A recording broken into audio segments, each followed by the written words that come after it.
హరే కృష్ణ. భక్తులందరికీ స్వాగతం అండి. ఈరోజు మనం మళ్ళీ ఈ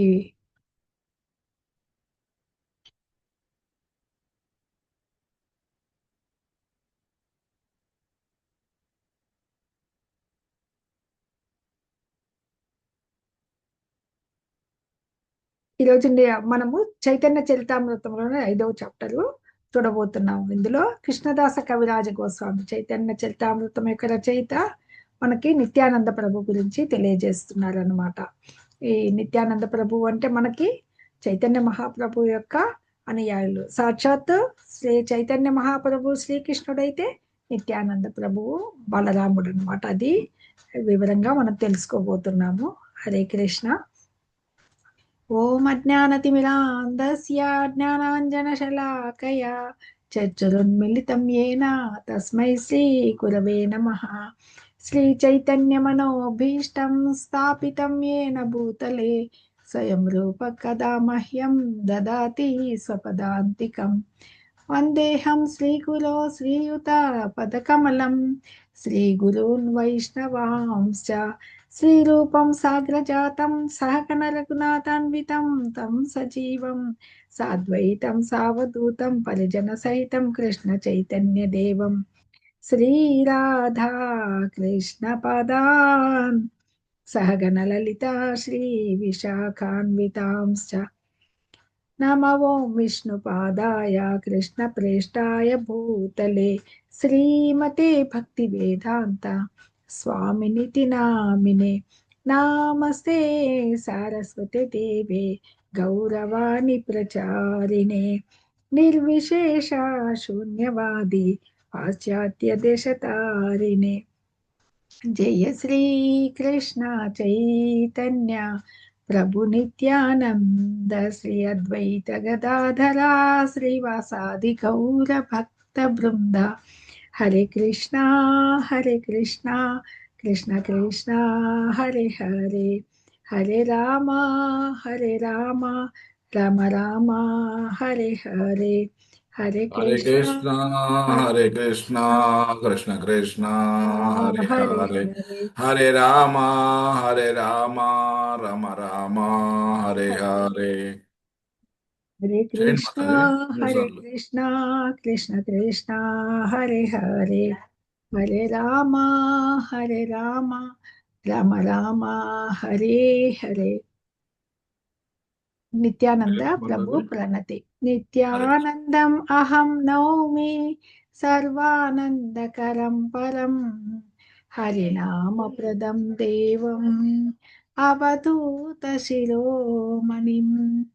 నిత్యానంద చంద్రస్య నామ ద్వాదశకం. నిత్యానంద అవధూతేందుర్ వసుధా ప్రాణవల్లభా జాహ్నవీ జీవిత సుపతి కృష్ణ ప్రేమ ప్రద ప్రభు పద్మావతి సుత శ్రీమాన్ శచీనందన పూర్వజ భావోన్మత్తో జగత్రాత రక్త గౌర కళేవరః.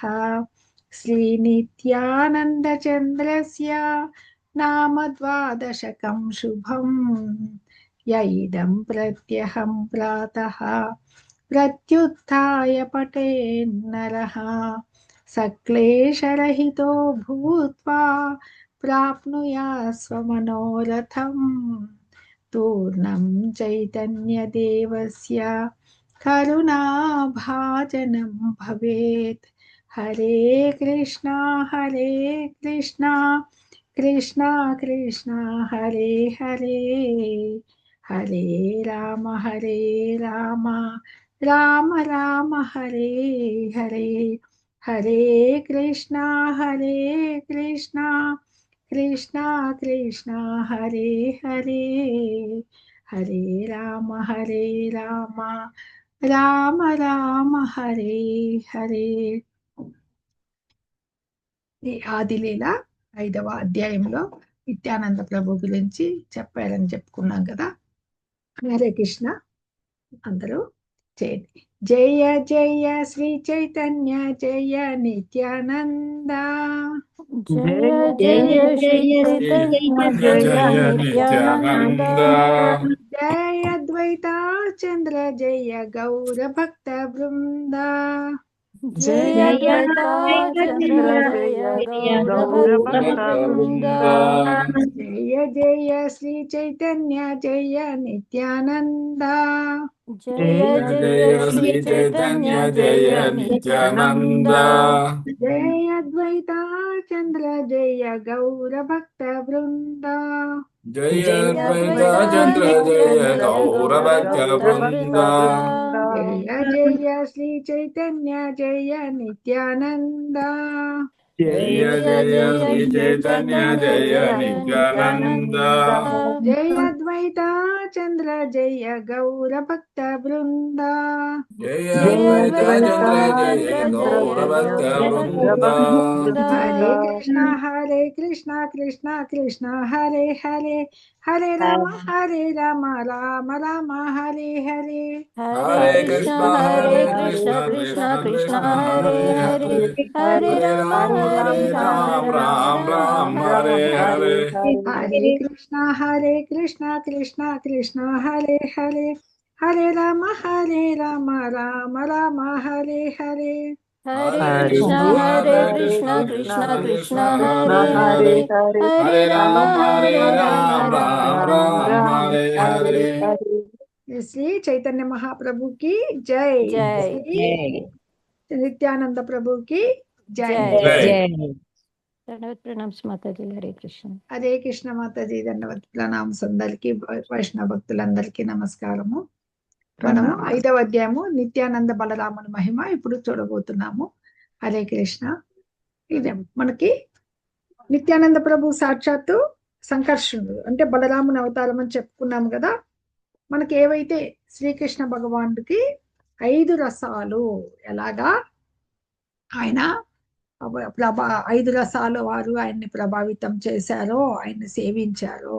ఈయన సాక్షాత్తు శ్రీకృష్ణ భగవానుడికే సేవకుడు అనమాట. ఆయన సేవ చేయడానికే వచ్చారు. వివరంగా తెలుసుకుందాం. 5 రసాల్లోనూ బలరాముడు కూడా ఉన్నారు. శాంతరసము, సఖ్యరసము, దాస్యరసము, వాత్సల్య రసం, అలాగే మాధుర్య రసం కూడా ఉన్నారన్నమాట. అది చూద్దాం. హరే కృష్ణ. భగవాన్ బలరాముడు అనంగ మంజరి, ఎవరైతే మంజరీలు ఉన్నారో సఖులు, వాళ్ళలో అనంగ మంజరి అనబడత వాళ్ళే కనిపించాడు. మరియు శ్రీ శ్రీ రాధాకృష్ణులని వారి కాలక్షేప సమయంలో సేవ చేస్తూ ఉంటాడు అనమాట. ఇది ఇంట్రడక్షన్ మనకి. హరే కృష్ణ. ఇక ఇది ఈ అధ్యాయం ప్రధానంగా ఏం చెప్తుందంటే ఆయన తత్వాన్ని, ఆయన మహిమల్ని వివరించడానికి కేటాయించబడింది అనమాట.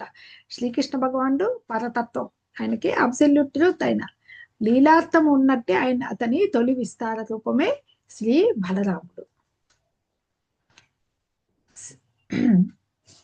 ముందుగా నిత్యానంద బలరాముని మహిమ చూసే ముందర కొద్దిగా చదువుకుందాం. సేయి కృష్ణ నవద్వీపే శ్రీ చైతన్య చంద్ర, సేయి బలరామ సంగే శ్రీ నిత్యానంద. శ్రీకృష్ణుడు నవద్వీపములో శ్రీ చైతన్యునిగా ఆవిర్భవించారు. మనకు తెలుసు సాక్షాత్తు శ్రీకృష్ణ భగవానుడే చైతన్య మహాప్రభుగా వచ్చారు. బలరాముడు నిత్యానందులుగా వచ్చారు అని చెప్తారు. అంటే నిత్యానంద ప్రభువు ఈ ప్రధాన తత్వాన్ని, మహిమలు ఈ అధ్యాయం వర్ణిస్తోందని చెప్పుకున్నాం కదా. ఈ భౌతిక జగత్తుకి ఆవల మనకి ఏముంది అందరికీ తెలుసు, ఆధ్యాత్మిక ఆకాశం. మనకి ఈ మధ్య మనం నేర్చుకున్న ఈ భాగవతం కానీ భగవద్గీత పఠనం వల్ల కానీ ఈ భౌతిక జగత్ అనేది మనకి ఈ అంధకారంలో ఉన్నదైతే ఆ పైన ఉన్న ఆధ్యాత్మిక ఆకాశం ప్రకాశవంతమైంది అనమాట. దాంట్లో చాలా ఆధ్యాత్మిక లోకాలు ఉన్నాయి. వాటిలో మహోన్నతమైనది ఏది, అన్నిటికంటే హయ్యర్ అంటే కృష్ణలోకం అన్నట. ఆ కృష్ణుని ఆవాస స్థానం, అది నివాసం కదా ఆయనకి. ఆ కృష్ణలోకంలో 3 విభాగాలు ఉన్నాయన్నమాట. అవే ద్వారక, మథుర, గోకులం అని చెప్పబడతాయి అన్నమాట. ఆ లోకంలో దేవదేవుడు 4 ప్రధాన రూపాలుగా, అంటే శ్రీకృష్ణుడు, బలరాముడు, ప్రద్యుమ్నుడు అంటే ఆధ్యాత్మిక మన్మధుడు ఆయన, అనిరుద్ధుడుగా విస్తరిస్తారు.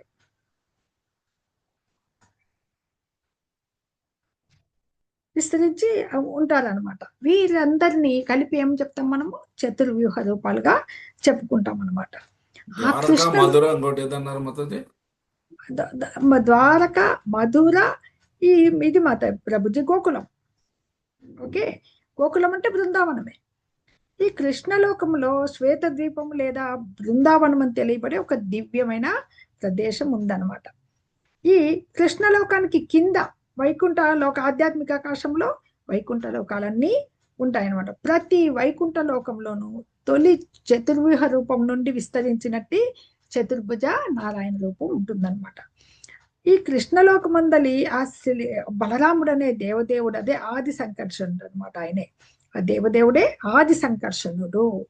ఈ సంకర్షణుడే మహాసంకర్షుడు అని పిలువబడే వేరొక సంకర్షణగా విస్తరిస్తాడనమాట. మొట్టమొదటి శ్రీకృష్ణ భగవానుడు, ఆయన నుంచి బలదేవుడు, తొలి చతుర్వ్యూహము, తర్వాత నారాయణుడు, ద్వితీయ చతుర్వ్యూహం వస్తుంది. అక్కడ తర్వాత సంకర్షణ నుంచి మనకి క్షీరోదకశాయి మహావిష్ణువు, గర్భోదకశాయి, క్షమించాలి, కారణోదకశాయి, గర్భోదకశాయి, క్షీరోదకశాయిగా వస్తారనమాట. ఈ మహాసంకర్షణుడు ఇంకొక సంకర్షణుడుగా వస్తారని చెప్పాం కదా. ఈయన ఒకనొక వైకుంఠ లోకంలో ఉంటారనమాట. ఈ మహాసంకర్షణుడే తన ఆంతరంగిక శక్తిచే ఆధ్యాత్మిక ఆకాశంలోని సకల లోకాలని పోషిస్తూ ఉంటాడు అనమాట, అన్ని లోకాలని. ఈ లోకాలందరి జీవులందరూ కూడా లోకాల్లో ఉండేవాళ్ళు ముక్తాత్ములు, ముక్త పురుషులు అనమాట వాళ్ళంతా. అక్కడ ప్రకృతి ప్రభావం అనేది ఉండదు, అది కేవలం మనకి భౌతిక ప్రకృతి అనమాట. అందులో ఆ లోకాలంతా కూడా ద్వితీయ చతుర్వ్యూహము నెలకొని ఉంటుంది. మొట్టమొదటి చతుర్వ్యూహము చెప్పుకున్నాం కదా, వాసుదేవ, సంకర్షణ, ప్రద్యుమ్న, అనిరుద్ధ అనమాట. ఈ వైకుంఠ లోకాలకు బయట, ఈ వైకుంఠ లోకాలకంతా బయట శ్రీకృష్ణ భగవాన్ని నిరాకార తత్వం అంటే బ్రహ్మ తేజం, అదే బ్రహ్మలోకం అంతా వ్యాపించి ఉంటుందన్నమాట. ఈ బ్రహ్మ లోకానికి ఒక పక్క ఆధ్యాత్మిక కారణ సముద్రం ఉంటుంది. ఈ కారణ సముద్రానికి ఒక పక్క దానికి అసలు టచ్ చేయకుండా భౌతిక ప్రకృతి ఉంటుందన్నమాట. ఈ కారణ సముద్రంలోనే మహావిష్ణువు ఉంటారు. ఆయనే కారణోదక శాయినే మహావిష్ణువు అంటారనమాట. ఆయన సంకర్షణుని ఆది పురుష అవతారము. ఈ మహావిష్ణువే మనకి ప్రకృతిపై దృష్టి సారించినప్పుడే ఈ భౌతిక తత్వాలతో మనకంతా జన్మలు జీవులు రావడం జరుగుతుందన్నమాట. ఒక కాంతి పరావర్తనం అంటే రిఫ్లెక్షన్ వచ్చే అది చేయబడుతుంది. ఈ భౌతిక తత్వాలకు మూలం ఏంటి? మనకి ప్రకృతి. భౌతిక తత్వాల మూలంగా ప్రకృతి ప్రధానమని తెలియజేయబడుతుంది అనమాట. ఈ ప్రకృతి రూపాలకి మూలంగా మాయ. ఈ రకంగా కానీ ప్రకృతి జడమైందనమాట. అంటే మనకు తెలుసు, భూమి రాపోనలో కమ్మనో బుద్ధి లేవచ్చు అని చెప్పి మనము 7వ అధ్యాయంలో చూసుకున్నాం, 4వ దాంట్లో. ఇది అపరేయమితస్త్వన్యం ప్రకృతి విద్ధిమే పరం జీవభూత మహాబాహు ఏదం ధార్యతే జగత్. నా ఉన్నత లోకాలకి చెందినది అపరా ప్రకృతి, భౌతిక ప్రకృతి న్యూనమైంది, జడమైంది అని చెప్పి చెప్పుకున్నాం కదా. భగవంతుడి వీక్షణం ద్వారానే జగత్తు తయారైతుంది. మనకి మయాధ్యక్షైన ప్రకృతి సూయతే సచరాచరం అని మనకి 9వ అధ్యాయంలో వస్తుంది, 10వ శ్లోకంలో. అలాగా భగవంతుడి వీక్షణం, ఆయన చూపుతోనే మనకి ఈ దివ్య భౌతిక జగత్తుని సృష్టించడం జరిగిందని చెప్పారు అనమాట. మనకి తదుపరి ఇక్కడ ఏం చెప్తున్నారంటే, హరే కృష్ణ. ఎస్, శ్రీకృష్ణ తొలి విస్తారంగా బలరాముడు 5 రూపాల్లోకి విస్తరిస్తాడు. మహాసంకర్షణుడు, కారణోదకశాయి, అదే కారణాబ్దిశాయి అంటారు, గర్భోదకశాయి, క్షీరోదకశాయి మరియు శేషుడు. అన్ని లోకాల్ని పరిపాలిస్తూ ఉంటాడు కదా. ఈ విశ్వంలో ఈ గర్భోదకశాయి మహావిష్ణువుగా వస్తాడు కదా, గర్భోదకశాయిగా. ఆయన నుంచి విష్ణువు నుండి ప్రతి జీవ హృదయం అందరికి క్షీరోదకశాయి ప్రవేశిస్తాడనమాట. గర్భోదకశాయి విష్ణువు ప్రతి విశ్వంలోనూ ఒక వైకుంఠ లోకం ఉంటుంది. ప్రతి జీవుల్లోనూ మనకు క్షీరోదకశాయి ఉంటారని మనము చదువుకున్న భాగవతంలోను, దీంట్లో మనకు భగవద్గీతలోను కూడా వచ్చిందనమాట. ఈ రకంగా మనకి, ఎందుకంటే సంకర్షణ యొక్క పాత్ర ఇక్కడ చెప్పబడుతోంది అనమాట. సంకర్షణ శేషుడు అంటే ప్రతి విశ్వంలోనూ వైకుంఠ లోకంలో క్షీరసాగరం ఉంటుంది. ఆ సముద్రంలో శ్వేత ద్వీపం అనే ద్వీపం ఉంటుంది. అదే విష్ణువు యొక్క వాసస్థానం అన్నమాట. కనుక 2 శ్వేత ద్వీపాలు, ఒకటి శ్రీకృష్ణుని లోకంలో, రెండవది ప్రతి విశ్వంలోని క్షీర సముద్రంలో ఉంటుంది, క్షీరోదక సాయిగా ఉంటారనమాట. ఈ కృష్ణలోకంలోని శ్వేత ద్వీపము బృందావన ధామంతో సమానము. అది మన బృందావన ధామం. అక్కడ శ్రీకృష్ణుడు స్వయంగా లీలా వినోది అయి ఉంటాడు కాబట్టి ప్రతి విశ్వమందలి శ్వేత ద్వీపంలో ఎంత ఇంట్రడక్షన్ మనకి ఇక్కడ తెలుస్తోంది అన్నమాట. ఏమని, ప్రతి విశ్వంలోని శ్వేత ద్వీపంలో శేషుడు ఏం చేస్తుంటారు, ఈయన ఛత్రము, పాదుకలు, శయ్య, ఆయనకి ఉన్న పిల్లో అంటే దిండు అంటాం కదా మనకి భగవానుడికి, వస్త్రములు, నివాసము, యజ్ఞోపవీతము, సింహాసనం, ఇలాంటి రూపాలన్నీ కూడా శేషుడే ధరించి విష్ణువుని సేవిస్తాడు. అది అన్నమాట ఇక్కడ. ప్రతి విశ్వంలోనూ ఒక శ్వేత దీపంలో ఈ శేషుడు ఏం చేస్తుంటారంటే ఛత్రము, పాదుకలు, శయ్య, దిండు, వస్త్రములు, నివాసము, యజ్ఞోపవీతము, సింహాసనం, ఈ రూపాలను ధరించి భగవాన్ని అన్ని ఆయనే సేవిస్తూ ఉంటారన్నమాట. కృష్ణలోకమందలి ఆ బలదేవుడే నిత్యానంద ప్రభువు కనుక నిత్యానందుడు ఆది సంకర్షణుడు. మహావిష్ణువు అతని పురుషావతారాలు విస్తారాలన్నీ కూడా నిత్యానంద ప్రభువు ప్రధాన అంశము అని ఇక్కడ చెప్పబడుతుంది అనమాట. హరే కృష్ణ. ఈ 5 రూపాలలో బలరాముడు శ్రీకృష్ణునికి అతని కలాపాలలో తోడ్పడతాడు. వీటిలోని మొదటి 4 రూపాలు సృష్టికి కారణం కాగా శేషుడు భగవంతుని సేవకు ఉన్నట్టి వాడనమాట. శేషుడు తన అనంత రూపాలలో అనంతమైన సేవల ద్వారా భగవంతునికి తోడ్పడే కారణంగా అనంతుడని పిలువబడతాడు. సేవక భగవంతుడైన బలరాముడు అస్తిత్వ జ్ఞాన వ్యవహారాలన్నింటిలోనూ శ్రీకృష్ణుని సేవిస్తూ ఉంటారన్నమాట. ఇది మనము చెప్పుకుంటున్నాం. ఇక్కడ మనకి భాగవతంలో ఒక శ్లోకం ఉంది శేషుని గురించి. అటువంటి శేషుని నేను ప్రార్థించకుండా ఉంటానా అని చెప్పేసి ఎవరికైనా వస్తే చెప్తారా ఆ శ్లోకాన్ని? హరే కృష్ణ. ఓకే, ఇప్పటికిప్పుడంటే కొంచెం కష్టమే.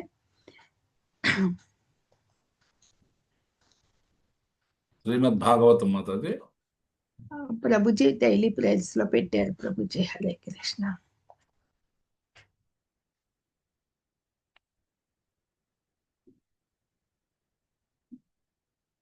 ఓకే. శ్రీ బలరామ గోసాయి మూల సంకర్షణ పంచరూపధారి కరేనా కృష్ణేర సేవన. శ్రీ బలరాముడే మూల సంకర్షణుడు. అతడు ఇతర 5 రూపాలను స్వీకరించి శ్రీకృష్ణుని సేవిస్తాడు అని చెప్తున్నాం. ఎందుకంటే స్వయంగా శ్రీకృష్ణ లీలల్లో తోడ్పడేది ఆయన. మిగిలిన 4 రూపాయలు ఏం చేస్తారంటే సృష్టి కార్యాలు చేస్తూ ఉంటారు అన్నమాట.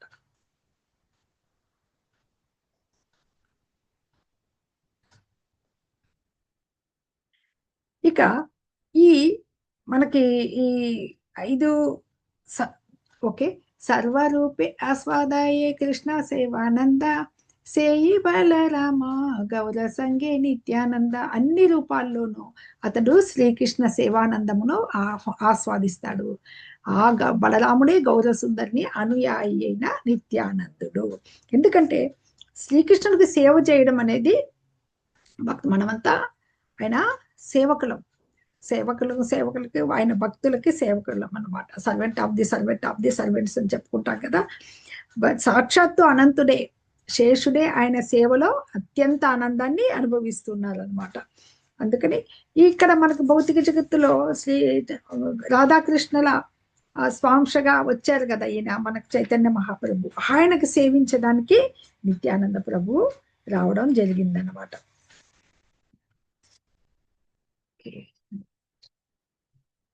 వాసుదేవ సంకర్షణ ప్రద్యుమ్నాయ నిరుద్ధ ద్వితీయ చతుర్వ్యూహయై తురీయ విశుద్ధ. వాసుదేవుడు, సంకర్షణుడు, ప్రద్యుమ్నుడు, అనిరుద్ధుడు అనే ఈ అనే వారలే ద్వితీయ చతుర్వ్యూహము అని చెప్తున్నారు అనమాట. వీరందరూ విశుద్ధ దివ్య స్వరూపులు. వీళ్ళందరూ కూడా ఈ 5వ అధ్యాయంలో నిత్యానంద ప్రభు చాలా మనకి భాష్యంలో మన ప్రభుపాదుల వారు చాలా భాష్యము చెప్పున్నారనమాట. ముఖ్యంగా ప్రధాన రూపమైన వాసుదేవుని నుండి వరుసగా ఈ సంకర్షణుడు, ప్రద్యుమ్నుడు, అనిరుద్ధుడు వీళ్ళంతా రావడం జరుగుతోంది అనమాట. ఈ వాసుదేవునికి మరొక పేరు పరమాత్మ, ఈ సంకర్షణునికి వేరొక పేరు జీవుడు అనమాట. ప్రద్యుమ్నుని మరి యొక్క నామం మనస్సు, మనకు తెలుసు మనస్సుకు అధిపతి ప్రద్యుమ్నుడు. అనిరుద్ధునికి మరి యొక్క పేరు అహంకారం అనమాట. ఇంకో పేరు మనస్సు అన్నాం కదా, అదే బుద్ధికి కూడా చెప్తూ ఉన్నారు అనమాట. ఈ రకంగా ఈ 3వ రూపమైన ప్రద్యుమ్నుడు సంకర్షణ నుండి ప్రకటమవుతారు అనమాట. విశేషంగా ఈ బుద్ధిమంతులైన వాళ్ళంతా కూడా ప్రద్యుమ్నుని బుద్ధి తత్వంగా ఆరాధించడం జరుగుతుందన్నమాట. అలాగే ఈ 4వ చతుర్విహ రూపమైన అనిరుద్ధుని ఋషులు, జ్ఞానులు మానసిక తత్వంగా తెలియజేయబడతారనమాట ఆయన. ఇంకా కానీ శ్రీకృష్ణ భగవానుడు స్వయంగా విభిన్న రూపాల్లో ఉంటారని మనకి భాగవతంలో చాలా శ్లోకాల్లో చెప్పడం జరిగింది. ఎందుకంటే నారదుల వారే చెప్తారు దశమ స్కందంలో ఆయన 16,000 మంది భార్యలను కలిగి ఉన్నారని చెప్పి. ఒక చిత్రం బతై తదేకేన వపుషా యుగపత్ పృథక్ గృహేషు ద్వష్ట్య సాహస్రం స్త్రియ ఏక ఉదావహత్. ఏం చెప్తారంటే నారదుల వారు, ఒకే కృష్ణుడు ఏకకాలంలో 16,000 మంది మందిరాలలో వివిధ కృష్ణులుగా మారి 16,000 రాణులను చేపట్టడము నిక్కముగా అద్భుతం అని చెప్పేసి చెప్తారు. అదే మనకి పద్మపురాణము చెప్తోంది, భాగవతంలో చెప్పబడింది అనమాట. సంకర్షణుడు సేవించేదానికి వచ్చారని ఇక్కడ చెప్తున్నారు. ఇంకా నిత్యానంద ప్రభు గురించి ఏం చెప్తున్నారంటే, ముఖ్యంగా ఇక్కడ చెప్పే ముందు ఆయన అక్కడి నుంచి వచ్చిన సంకర్షణుడు ఏవైతే పాత్ర పోషించారో ఇక్కడ ఈ భౌతిక జగత్తులో నిత్యానంద ప్రభువు కూడా సేవించుకోవడంలో ఆయన మహిమలు, ముఖ్యంగా ఇది నిత్యానంద బలరాముని మహిమ, ఈ చాప్టర్ పేరు మహిమల గురించి తెలుసుకుంటూ ఉన్నామన్నమాట. ఇంకొంచెము మనము భగవంతుని గురించి తెలుసుకుందాము. విష్ణు భగవానికి పురుషావతారములని పిలువబడే 3 రూపాలు ఉన్నాయి. తొలి పురుషావతారమైన మహావిష్ణువు మహత్తత్వమును సృష్టిస్తాడు. ప్రతి విశ్వంలోనూ నెలకొని ఉండే గర్భోదకశాయి 2వ పురుషావతారం. ప్రతి జీవుని హృదయంలో నివసించే క్షీరదక్షాయి 3వ పురుషావతారం. ఈ 3ని ఎదిగిన వాడు మాయాబంధము నుండి ముక్తుడవుతాడు. మనకి ఇది భగవద్గీతలో కూడా చెప్పబడుతోంది 7వ అధ్యాయంలో ఇదే విషయం అన్నమాట. హరే కృష్ణ. కారణోదకశాయి విష్ణు గురించి చెప్తున్నారు. ముందుగా యవ్వని అంశ కారణ సముద్రంలో శయనించి ఉండి కారణోదకశాయి విష్ణువుగా పిలువబడుచు మాయాధిపతి అయిన మూల పురుషుడు సకల విశ్వాలకు ఆశ్రయుడై ఉన్నాడు. అటువంటి శ్రీ నిత్యానందరాముని పాదములకు వందనములు. ఈ మూల పురుషుడు సకల విశ్వాలకు ఆశ్రయుడై ఉన్నాడు అటువంటి నిత్యానందరాముడు. కిటికీ ద్వారా ధూళికణములు ప్రవేశించినట్లు పురుషుని రోమకూపాల ద్వారా బ్రహ్మాండ సమూహము బహిర్గతమవుతాయి. మనకి ఒకసారి సూర్యరశ్మి వస్తే దాంట్లో ఎన్ని ధూళికణాలు ఉంటాయో మనకు చూస్తే తెలుస్తుంది. అలాగా ఒక మొత్తము ఈ ప్రపంచం అంతా ఉన్న ధూళికణాలు ఎన్ని ఉంటాయి. అలాంటి విశ్వాలు ఆయన రోమకూపాల నుంచి కారణోదకశాయి విష్ణువు నుంచి వచ్చాయని ఇక్కడ చెప్తున్నారు అన్నమాట. గర్భోదకశాయి విష్ణువు ఎలా వస్తారో ఇక్కడ మనము చూస్తున్నాం. గర్భోదకశాయి విష్ణువు నాభి నుండి ఉత్పన్నమైన కమలమే విశ్వ సృష్టికర్త అయిన బ్రహ్మకు జన్మస్థానం. కమలనాళమే లోక సమూహానికి స్థానం అని ఇక్కడ చెప్పబడుతోంది అన్నమాట.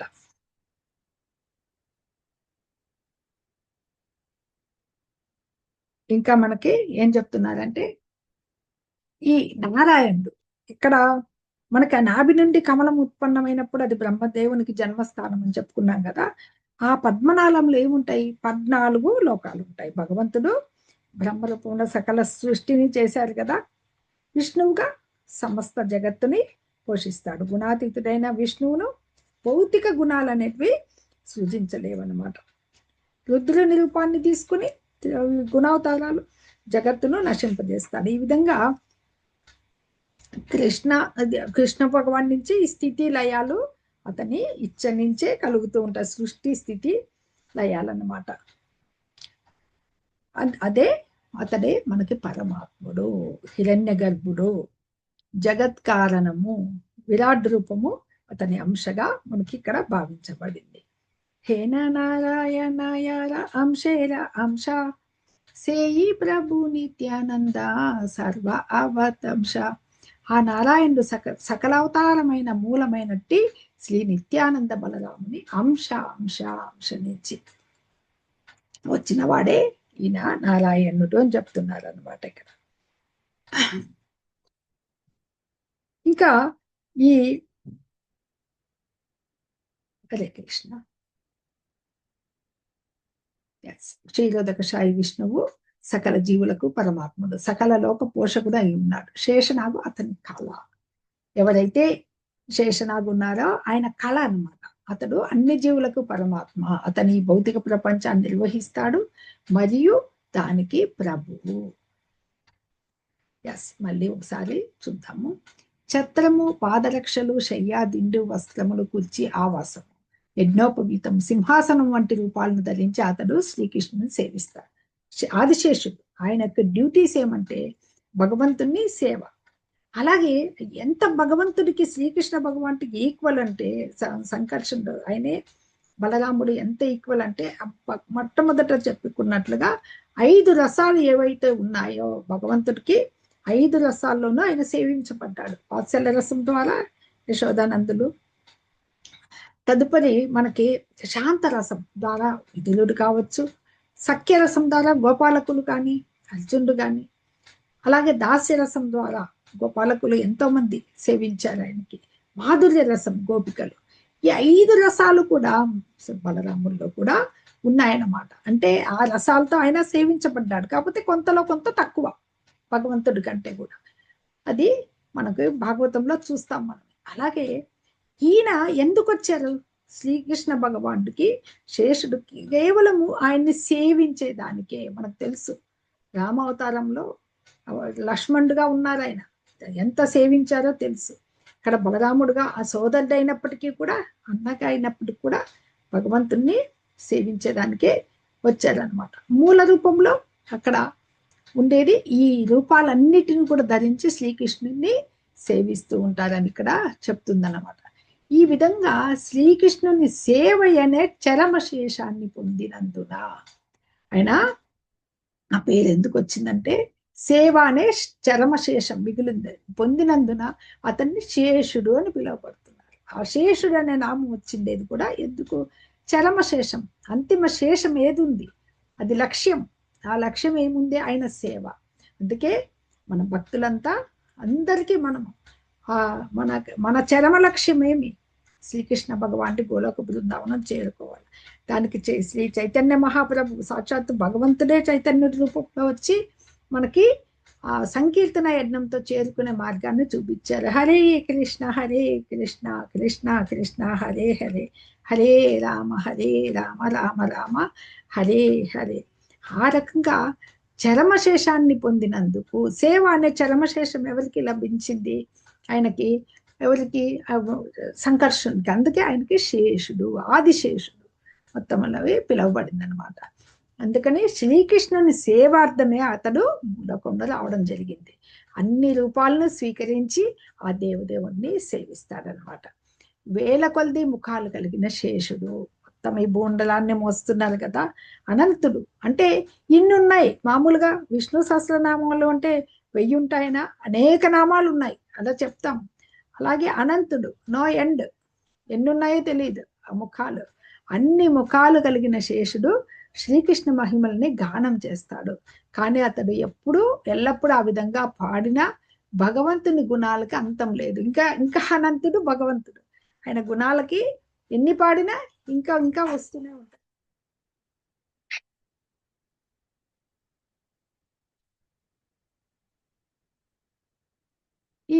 ఈ రకంగా చెప్పుకుంటున్నాం కదా. హరే కృష్ణ.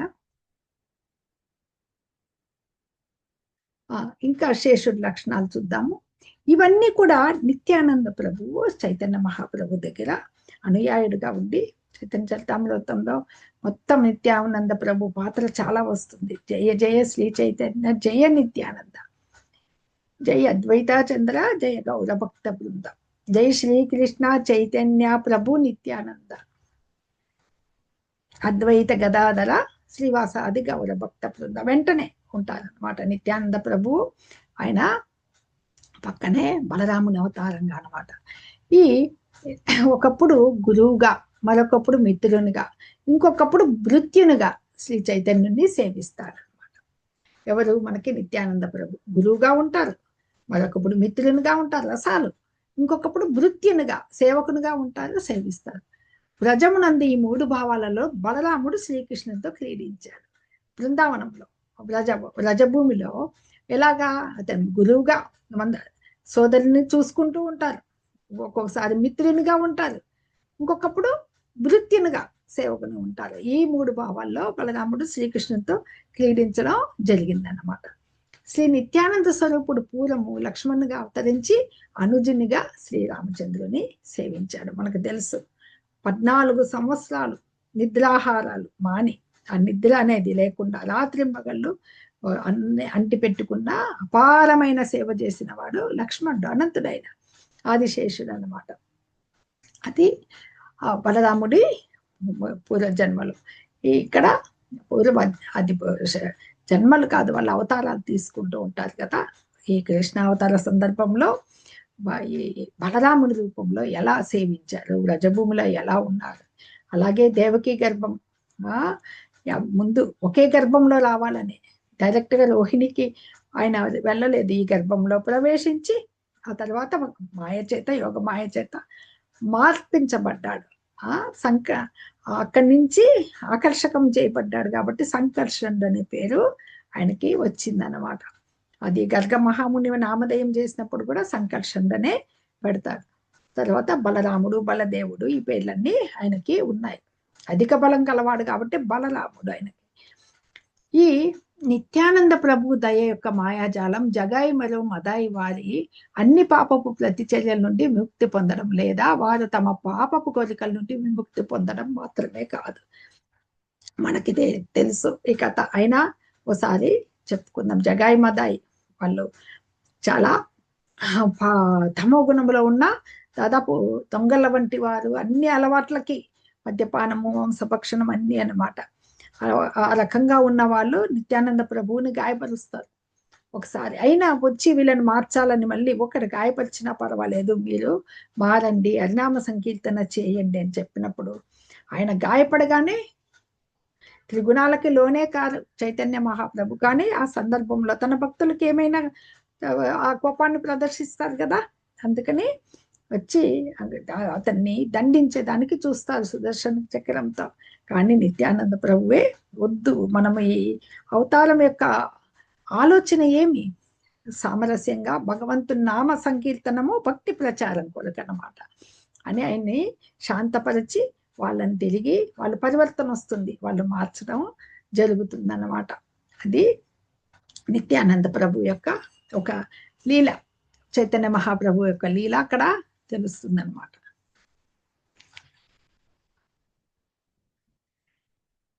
ఇంకా ఈ ఏకల ఈశ్వరే కృష్ణ ఆరసవృత్య యారే చయా సేతైతే కరే నృత్య. శ్రీకృష్ణుడు ఒక్కడే పరమ నియామకుడు, మిగిలిన వారందరూ అతని వృత్తిలే, అతను నర్తింపజేసినట్లు వారందరూ కూడా తింపబడినారు. అంటే మనకి ఈ నిత్యానందుడి ఈ అనంతమైన అవతారాలు చెప్పుకుంటూ ఉన్నాం కదా, ఆయన పాత్ర ఎలా ఉంటుంది ఏమేని చెప్పుకుంటూ వచ్చినప్పుడు సర్వావతారాల లీలలకి చైతన్య మహాప్రభు కూడా ప్రదర్శించడం జరిగిందన్నమాట. జరిగినప్పుడే ఆయన దివ్యభావంలో, ఎందుకంటే అవతారం నేను చైతన్య దాసుని చెప్పుకుంటూ ఉంటారు కదా నిత్యానంద ప్రభు. ఈ రకంగా ఆయన ఏం చేసేవారు, వాళ్ళ ఆటల్లో ఆయన ఎద్దులాగా, అంటే క్షమించాలి వృషభంలాగా ఆయన క్రీడ, రజభూముల క్రీడల్లో ఉండి ఇలాగా శ్రీకృష్ణునితో తలతో తల ఢీ కొడదామని చెప్పి 2 వృషభాలు ఇలా పోరాడుతుంటాయి కదా, అలాంటి ఆటలు ఆడేవాడు అనమాట. ఇంకొకసారి పాద సంవాహనం, ఆయన పాదాలు ఒత్తుతూ ఒళ్ళో పెట్టుకుని శ్రీకృష్ణ భగవానుడి పాద సంవాహనం చేసేవాడు అనమాట. ఎప్పుడు నేను సేవకున్ననే భావంతో ఉంటూ శ్రీకృష్ణుని ప్రభువుగా ఎలిగి ఉండేవాడు అనమాట. ఆ విధంగా అతడు తనను అంశగా తలుచుకునేవాడు అనమాట. ఈ సాధారణ బాలుల వలె వీళ్ళంతా కూడా రంకెలేస్తున్న వృషభాల వలె ఒకరితొకరు యుద్ధం చేస్తూ నానా రకాల జంతువుల్ని అరుపుల్ని వాళ్ళు అనుకరించే వాళ్ళు, ఇమిటేట్ చేసేవాళ్ళు అనమాట. అప్పుడు ఒక్కోసారి శ్రీకృష్ణుడు బలరాముడు ఆటలో అలసిపోయినప్పుడు గోపబాలుని ఒడిలో ఎవరన్నా తల పెట్టుకుని పడుకున్నప్పుడు శ్రీకృష్ణ భగవంతుడు సాక్షాత్తు పాద సంవాహనం చేసేవాడు. అది భగవంతుడు, ఆయన తెలుసు కదా మనకి, సకల ఐశ్వర్యాలు, సకల కీర్తి సంపదలు, సౌందర్యం, అధిక సౌందర్యం, అలాగే యశస్సు, జ్ఞానము, వైరాగ్యం, సాక్షాత్తు భగవానుడే సోదరుడైన బలరాముని పాద సంవాహనం చేసేవాడు అనమాట అని చెప్పేసి. ఇక ఇలాగా ఒక్కోసారి ఆయన మాయకి నిత్యానందం మన బలరాముడే మోహంలో పడిపోయేవాడు అనమాట. బ్రహ్మదేవుడు ఎప్పుడైతే వీళ్ళని ఆయన యొక్క ఆయుష్లో 1 సెకండ్ అయినప్పటికీ 1 క్షణం పాటు వాళ్ళని దాచిపెడతాడు గోపాలకుల్ని. నిజంగానే దేవాది దేవుడా, శ్రీకృష్ణుడా, ఏంటి రాక్షస సంహారాలు చేస్తున్నారు అని చెప్పేసి 1 క్షణం భ్రాంతికి లోనయ్యి బ్రహ్మదేవుడు కూడా దాచిపెట్టిన అప్పుడు భగవంతుడు ఏం చేస్తాడు, తానే ఆ శ్రీకృష్ణ ఆ గోపాలకులు ఆ గోవులుగా మారి ఆ తల్లులని ఆనందింపజేస్తాడు, గోమాతల్ని అలాగే గోపాలకుల మాతల్ని ఆనందింపజేస్తాడు. అప్పుడు ఎంతో ఆనందం అందిస్తారు. అన్ని చోట్ల శ్రీకృష్ణ భగవానుడే. చివరికి బలరాముడు కూడా కనుక్కోలేకపోతాడు అనమాట. ఆఖరికి దాదాపు మన భూలోకంలో సంవత్సరం గడిచిపోతుంది కదా, వాళ్ళు అత్యధికమైన ప్రేమ చూపిస్తుంటే అప్పుడు బలరాముడికి వీళ్ళంతా నీవే కదా అని చెప్పేసి, ఈ మాయ ఎక్కడి నుంచి వచ్చింది, ఇదేమన్నా దేవతయా రాక్షసియా, ఈ శ్రీకృష్ణుడైన మాయనే నా ప్రభు అయిన, ఎందుకంటే ఎవ్వరు కూడా నన్ను మోహితులను చేయలేరు, బలరాముని మోహితులు చేసే గొప్ప వాళ్ళు ఎవరు ఉన్నారు, సాక్షాత్ భగవంతుడు తప్ప అనమాట. అందుకని ఈ గోవత్సాలని గోపాలని ఆయనే తన అంశాలుగా విభజించుకొని వెళ్ళారు కదా.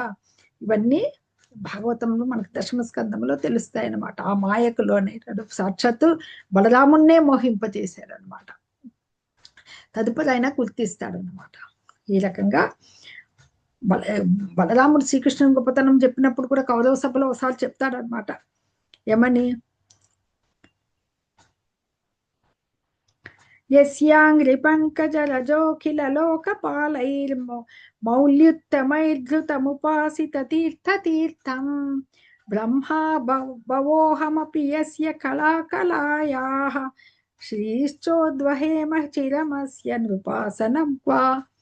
ఇలా ఎక్కడ అంటే కౌరవులు ఈ శ్రీకృష్ణుని గురించి దురుక్తులు పలిగినప్పుడు బలదేవుడు కోపం వచ్చి ఆ శ్లోకాన్ని పలుకుతాడనమాట. ఏమని, ఈ రాజసింహాసన విలువ శ్రీకృష్ణునికి ఏపాటిది, ఈ లోకంలో ఉన్న సమస్త లోకపాలు ఆయన పాదధూళినే కిరీటములపై శిరములపై చల్లుకుంటూ ఉన్నారు.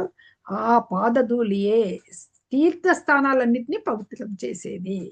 అంశాంశలమైనట్టు బ్రహ్మ, శివుడు, లక్ష్మీదేవి, నేను ఆ ధూళిని మా శిరములపై ధరిస్తాము అని చెప్తాడనమాట. ఎందుకంటే ఎలాగైతే బలదేవుడు శ్రీకృష్ణ భగవాన్ని సేవించారో నిత్యానంద ప్రభువు కూడా అదే విధముగా వెంటుకొని ఉన్నారన్నమాట. శ్రీ చైతన్య మహాప్రభువుకి అదే శ్రీకృష్ణుడే ఒక్కడే పరమనియామకుడు, మిగిలిన వారందరి అతని లోక వృత్తులు, అతడు నర్తింపజేసినట్లు వారందరూ ఎలా ఆడిస్తే భగవంతుడు అలా ఆడతాం. నటో నాట్యధరో అని చెప్పేసి కుంతి మాత ప్రేయర్స్ లో చెప్తారు కదా, అలాగనమాట. హరే కృష్ణ.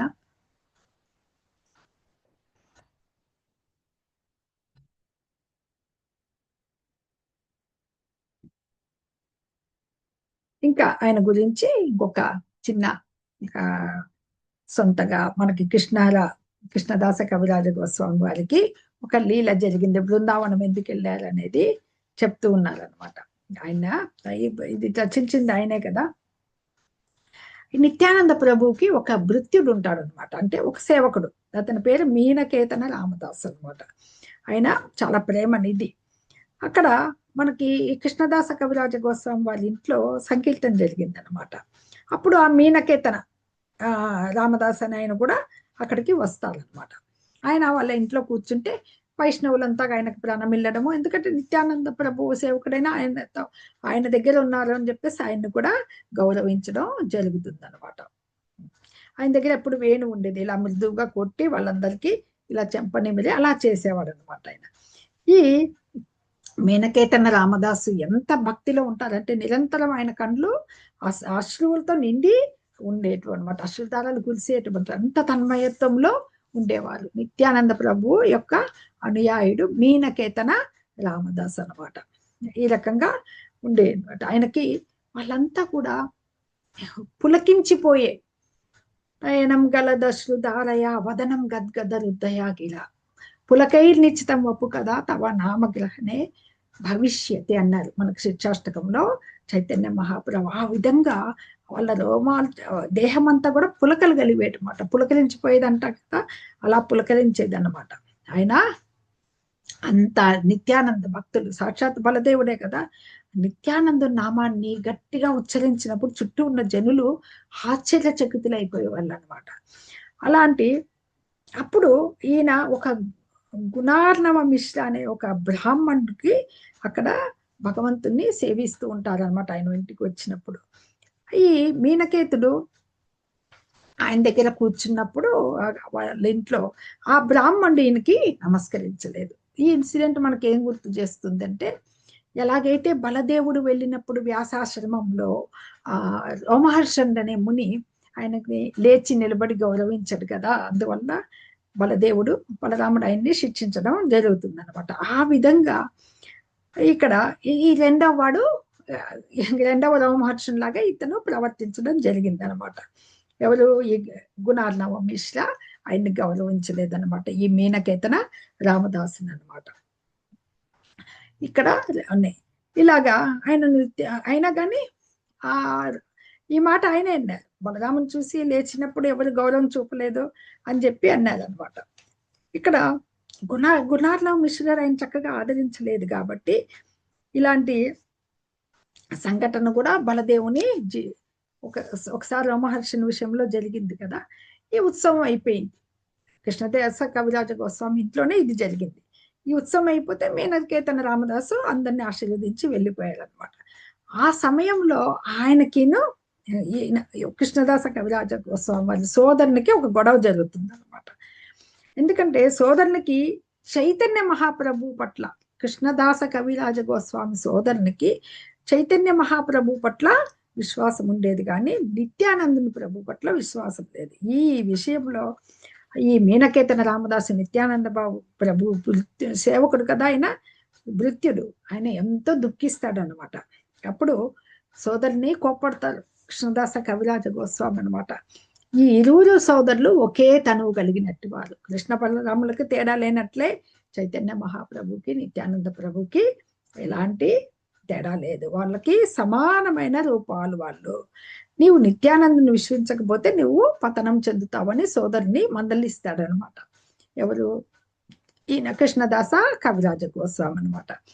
ఒకరి ఎందు విశ్వాసం చూపి ఇంకొకరిని చూపించకపోతే అదే అర్ధ కుక్కుటి న్యాయం అవుతుంది అంటారు.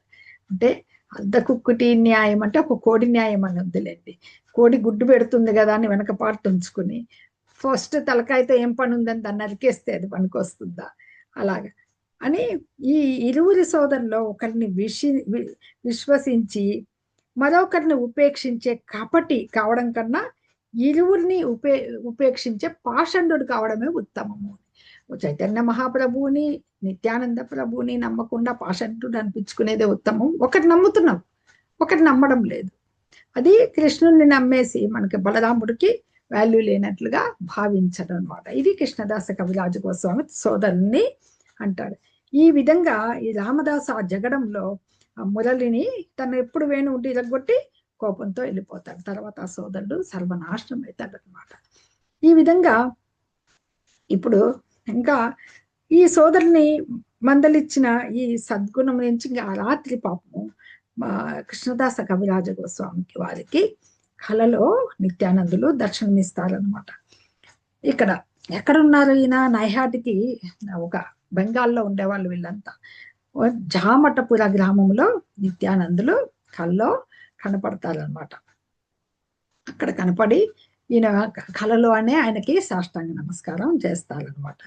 అప్పుడు ఆయన దీవిస్తూ మేలుకో మేలుకో అని చెప్పి ఆ మేలుకొని ఆ రూపాన్ని చూస్తారు అప్పుడు కళ్ళారా అనమాట. ఆయన మెలిసే శ్యామల వర్ణాన్ని కలిగి ఉన్నారు. ఆయన పొడవైన దృఢమైన వీర రూపము సాక్షాత్ మన్మధులాగా గోచరించింది అన్నమాట. సుందరంగా తీర్చిదిద్దబడిన హస్తాలు, భుజాలు, పాదాలు కలిగి ఉన్నారు. నేత్రాలు కమలాల్లాగా ఉన్నాయి. పట్టు వస్త్రాన్ని కట్టుకొని ఉన్నారు. శిరముపై పట్టు వస్త్రంతో తలపాగాన్ని పెట్టుకున్నారని. ఈ చెవులకి బంగారు కుండలాలు దాల్చిన భుజకీర్తులు, కంకణాలు ధరించి ఉన్నారు అని చెప్పి ఇక్కడ మెడలో ఒక పుష్పమాల ఉందన్నమాట. దేహమంతా చందనం పూయబడి ఉంది. ఆయన చక్కటి తిలకాన్ని పెట్టుకున్నారు అనేసి ఆయన నడక కూడా ఎలా ఉంది, మొత్త గజంలాగా ఉంది అని చెప్తున్నారు. ఆ ముఖము కోటి చంద్రుల కంటే అధికంగా సుందరమై ఉప్పరబడింది అని. ఆయన దంతాలు దానిమ్మ గింజల్లాగా ఉన్నాయి. ఇలాగా ప్రేమమత్తుడైపోయి ఉన్నందున ఆయన తనువు ముందుకి వెనక్కి కుడికి ఎడంకి ఊగుతోంది అని కృష్ణ కృష్ణ అని పలుకుతూ ఉన్నారని చెప్పారనమాట. ఈ రకంగా చుట్టూ గోపబాల వేషధారులైన వాళ్ళ భక్తులంతా ఆయన చుట్టూ ఉన్నారు. ఆ కళలో ఇదంతా కనపడుతోంది. ఆ కోపబాలకులు అందరూ ఆయన వృత్తిలో ఏం చేస్తున్నారు, కొమ్ము బూరాలు ఊతున్నారు, వేణువులు ఊతున్నారు, నృత్యగానాలు చేస్తున్నారు, తాంబూలాలు అందిస్తున్నారు. అలాగా చామరం వీస్తూ అలా సేవిస్తూ కనపడ్డారు అనమాట.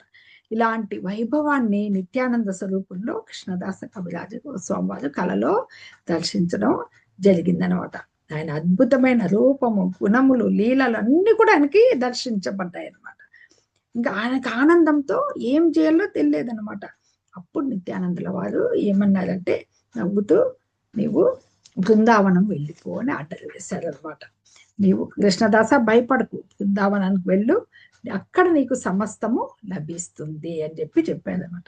ఆయన ఇలా చెయ్యి ఊపేసి కల్లో బృందావనం వైపుకు దారి చూపించేసి ఆ నిజగణంతో అంతా అంతర్ధానం అయ్యారని మనకి కృష్ణదాస కవిరాజ గోస్వామి వారి అధ్యాయంలో స్వయంగా రాసి తెలిపింది. ఆయన మూర్చపోయారు ఆనందంతో.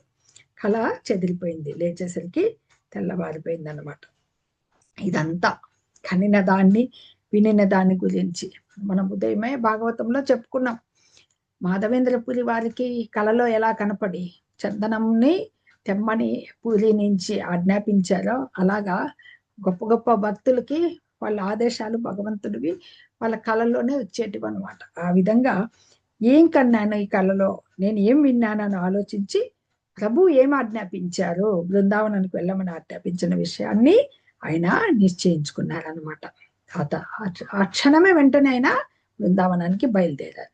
ఆయన కృపచే అక్కడ పరమ సుఖంతో చేరుకున్నారంట. అలాంటి నిత్యానంద బలరామునికి జయము జయము అని చెప్పేసి కృష్ణదాస కవిరాజ గోస్వామి వారు కీర్తించడం జరుగుతుంది అనమాట. ఆయన కరుణచేనే నేను నిత్యానంద, నేను దివ్య బృందావన ధామము ఈ ఆశ్రయం పొందడం జరిగింది. అలాంటి కరుణామయుడైన శ్రీ నిత్యానందునికి జయము జయము. ఆయన కరుణచేనే శ్రీ రూప సనాతన గోస్వాముల ఆశ్రయం పొందడం జరిగింది. అక్కడ ఉన్నారు కదా, బృందావనాన్ని తీర్చిదిద్దామని చెప్పేసి పాత ఇంకా గతంలో జరిగిన స్మృతులన్నీ వెలికి తీయమని చెప్పేసి పునరుద్ధరించమని చైతన్య మహాప్రభు యొక్క ఆజ్ఞ మేరకు ఇద్దరు సోదరులు ఎంతో, జీవగోస్వామి కూడా వాళ్ళ యొక్క మేనల్లుడైతాడు ఆయన. వీళ్ళు చేసిన సేవలు అపారమైనవి. అందులో శ్రీ కృష్ణదాస కవిరాజ గోస్వామి వారు కూడా వాళ్ళ షడ్గోస్వాములంతా అక్కడే ఉన్నారు. ఇలా జరగడం జరిగిందనమాట.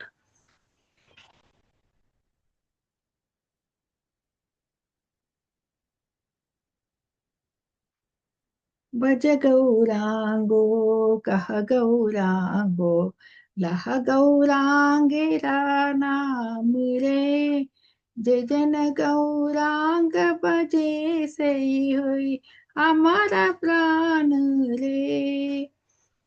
కృష్ణదాస కవిరాజ గోస్వామి వారు రాశారు, గౌరంగ స్వామిని పూజించండి. గౌరాంగ అని జపము గౌరాంగ స్వామి గురించి మాత్రమే మాట్లాడండి. గౌరాంగ స్వామిని ఆరాధించే వారే నా ప్రాణము మరియు ఆత్మ అని చెప్పేసి మనకి ఇక్కడ చెప్పడం జరుగుతుంది అనమాట. హరే కృష్ణ.